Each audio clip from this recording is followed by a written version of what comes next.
Madame, Monsieur, bonjour, soyez les bienvenus à ce rendez-vous d'information. L'actualité en Côte d'Ivoire, le secrétaire d'État américain effectue une tournée en Afrique. Après un passage au Cap-Vert, Anthony Blinken est arrivé hier en Côte d'Ivoire. Il a été accueilli à sa descente d'avion par le ministre ivoirien des Affaires étrangères, Léon Kakou-Adam, et l'ambassadrice des États-Unis en Côte d'Ivoire, Jessica Davis-Ba. Une tournée qui vise à accélérer le partenariat entre les États-Unis et l'Afrique. Je vous propose d'écouter Anthony Blinken, le secrétaire d'État américain, à son arrivée en Côte d'Ivoire. C'est la première fois et je suis ravi d'être ici pour ce tournoi remarquable, mais surtout ravi d'être ici pour voir nos homologues dans le gouvernement, pour faire un travail ensemble qui continue à relier les deux pays, les États-Unis et la Côte d'Ivoire. Le sport, et surtout le football, ça relie les peuples divers du monde. Et quand il y a des barrières de géographie, de langue, de politique, de religion, le sport, le football, ça défait tous ces barrages. Et c'est vraiment un moyen de réunir tout le monde. Et le monde s'est réuni ici au Côte d'Ivoire. Venant de l'Afrique, venant des États-Unis, venant d'à peu près partout dans le monde. Quand je voyage à travers le monde, les voix africains se font de plus en plus entendre. Aux Nations Unies, l'Afrique et les pays qui font l'Afrique représentent une puissance importante. Nous avons intégré l'Afrique au G20 dernièrement, suite au leadership des États-Unis. Nous voulons voir l'Afrique s'intégrer dans toutes les institutions internationales et justement avoir un rôle qui correspond au poids que l'Afrique représente dans le monde. Le secrétaire d'État américain Anthony Blinken est toujours sur le territoire ivoirien. Il rencontrera ce jour le président Alassane Ouattara, président de la République de Côte d'Ivoire. Ils discuteront de questions d'intérêt commun et ensuite le secrétaire d'État américain se rendra au Nigeria et en Angola. Anthony Blinken a aussi participé au match Côte d'Ivoire-Guinée équatoriale qui s'est déroulé hier au stade Alassane Ouattara d'Ebampé. L'équipe nationale de Côte d'Ivoire a enregistré sa deuxième défaite dans cette CAN 2023. Les éléphants de Côte d'Ivoire ont encaissé 4 buts contre 0 pour eux face à la Guinée équatoriale. La déception des supporters a été donc sans appel. Ismaël Evrard Déo et Serge Coléa nous proposent des images de l'ambiance qui a prévalu hier juste après le match. On regarde.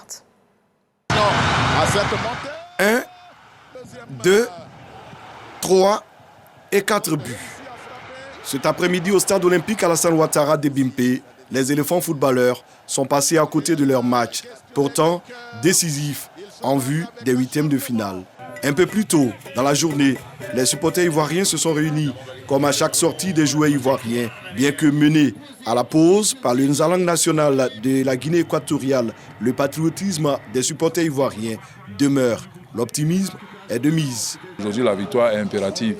Il faut que nous remportions ce match pour non seulement sauver notre CAN, mais surtout vraiment rassurer tous les Ivoiriens pour la suite. Le match n'est pas fini. Il y a encore 45 minutes et j'ai bon espoir que les éléphants remontent le but et qu'ils gagnent à la fin du match. On a eu plusieurs occasions plus que les Équato-Guinéens. Si on avait été efficace, on aurait marqué depuis longtemps. Je suis confiant, on va gagner ce match 2-1. Des espoirs ruinés en deuxième mi-temps en moins de 15 minutes. 3 buts. Dans les rues, c'est le désarroi. 4 à 0. 4 à 0. 4 à 0. Les supporters majeurs, mais 4 à 0. Qu'est-ce que le président dit, c'est ça? Mais toi, l'entraîneur, mais qu'est-ce qu'il y a? L'entraîneur. Non, on est découragés. On va plus organiser CAN. C'est-à-dire qu'on a organisé pour les gens. On a organisé CAN pour les gens. C'est quoi ça là? On peut négliger le pays quoi? Non, le pays a trop fait pour nous. Le pays a trop fait pour la Côte d'Ivoire. Il faut faire son patrie. Avant tout, même la traite, mais la tête pour aller sur le terrain, là, c'est pour le pays. C'est pas pourquoi tout. En fait, tout pour être dans ce pays, pour que vraiment, c'est pas la peine. Après cette défaite ivoirienne, la qualification en huitième de finale reste mathématiquement possible. La passion des supporters fait désormais place au calcul. Et voilà, donc cette défaite n'est pas synonyme d'élimination, il faut bien le comprendre. Les éléphants sont pour l'instant toujours dans la compétition, au rang cette fois de 3e meilleur. Nous rappelons les matchs de cette journée. À 17h, vous retrouverez la Gambie face au Cameroun au stade de la Paix de Bouaké. Guinée-Conakry, Sénégal au stade Charles Konan-Banny de Yamoussoukro. Mauritanie, Algérie, stade de la Paix de Bouaké à partir de 20h. Et puis à cette même heure, 20h, Angola, Burkina Faso au stade Charles Konan-Banny de Yamoussoukro. Et puis vous retrouverez un plateau spécial CAN d'avant-match.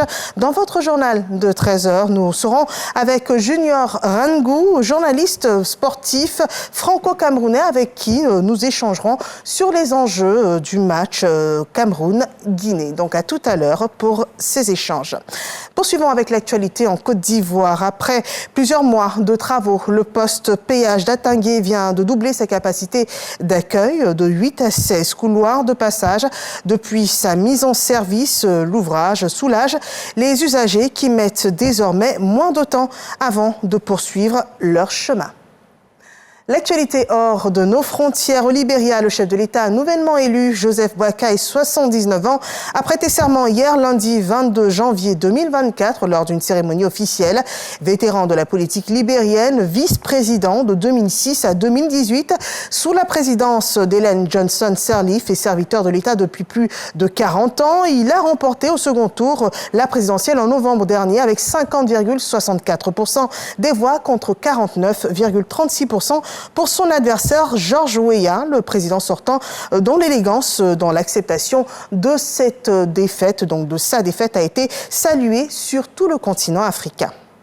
Nous poursuivons avec l'Afghanistan et le Pakistan qui ouvrent leurs frontières communes dès ce matin. Après une dizaine de jours de fermeture ayant bloqué des milliers de poids lourds, ont annoncé les deux responsables des deux pays.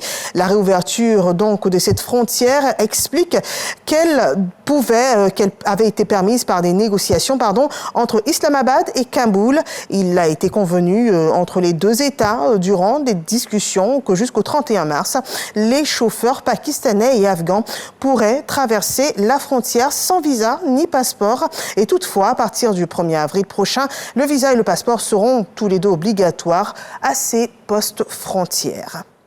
Voilà qui met un terme à cette édition d'information. Merci de nous avoir suivis. Je vous retrouve à 13h pour le journal.